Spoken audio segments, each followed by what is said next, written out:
You ever get that feeling of déjà vu when you're scrolling through the news? You know, the intense political fights, the deep social divides, powerful leaders kind of pushing the boundaries. Well, what if I told you none of this is new? In fact, it looks shockingly similar to the final days of one of the greatest powers in history, the Roman Republic. So let's dive into this fascinating and maybe a little unsettling parallel. And that really is the big question, isn't it? It's what hangs over this entire conversation. We're going to explore what history might be able to teach us about the pressures facing a global superpower today by looking back at the one that, well, eventually did fall. And look, this isn't just some random thought experiment. This very question is right at the heart of our main source here, a historical analysis from UMass Amherst. It really sets the stage for our whole investigation.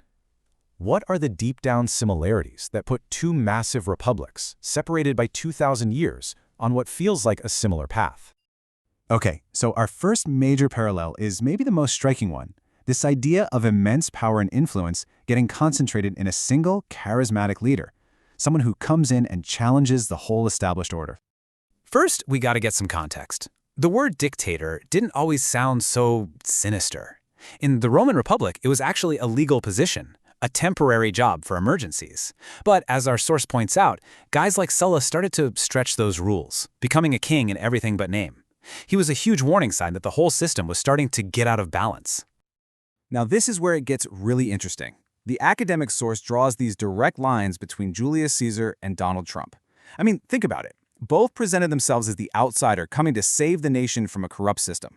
Both challenged the norms, Caesar making himself dictator for life, and Trump questioning election results, which was a key factor leading to January 6th.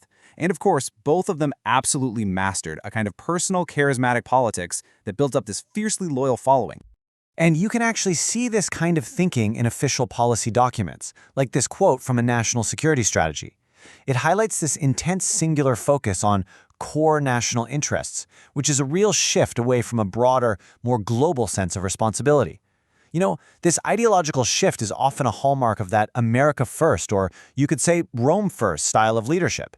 It simplifies really complex global issues into a powerful rallying cry that helps consolidate support around that one leader.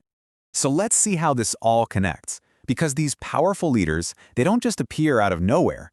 They often rise up when a nation is already really deeply divided from within. And a lot of the time, those divisions start with money. Just take a look at this number, 71. According to the Urban Institute, back in 2022, the wealthiest families in America had 71 times the wealth of families right in the middle. Let that sink in. 71 times.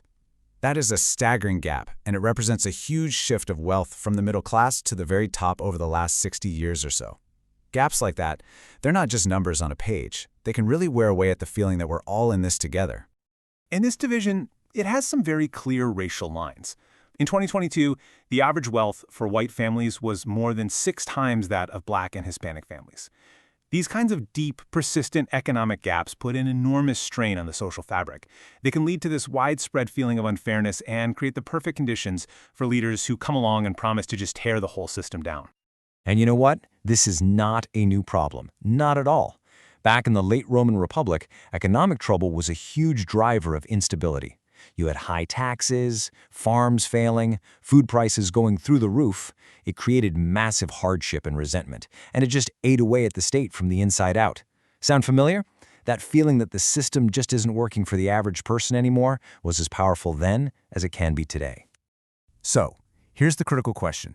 What happens when you mix populist leaders with a population that's deeply divided and feeling stressed?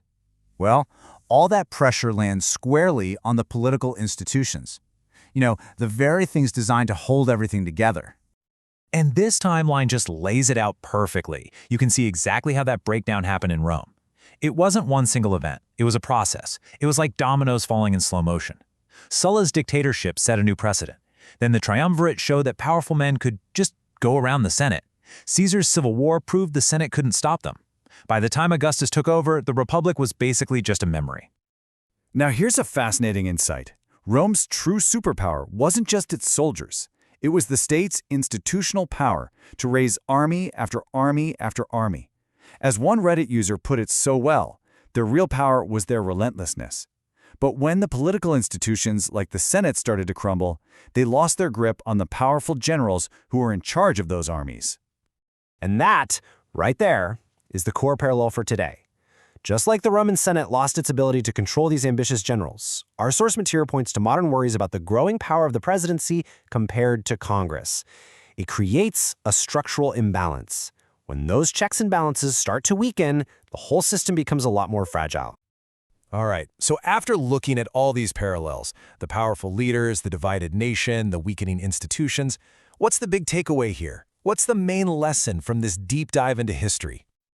First, and this is probably the most important thing to remember, the fall of a great power is almost never a sudden crash. It's a slow burn. The Roman Republic's collapse was a gradual decay, fueled by this toxic mix of interconnected weaknesses over a really long time. It's the kind of decline that can be really hard to even notice when you're living right in the middle of it. But, and this is absolutely critical, there's a saying, history rhymes, but it doesn't repeat. The UMass paper is very clear about this. This comparison is for analysis, not for predicting the future.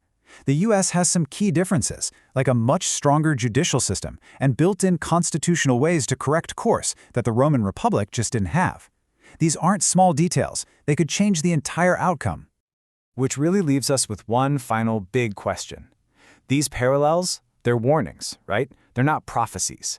They show us the fault lines, the pressure points. So the question for us today is, who's listening? And what are we going to do about it?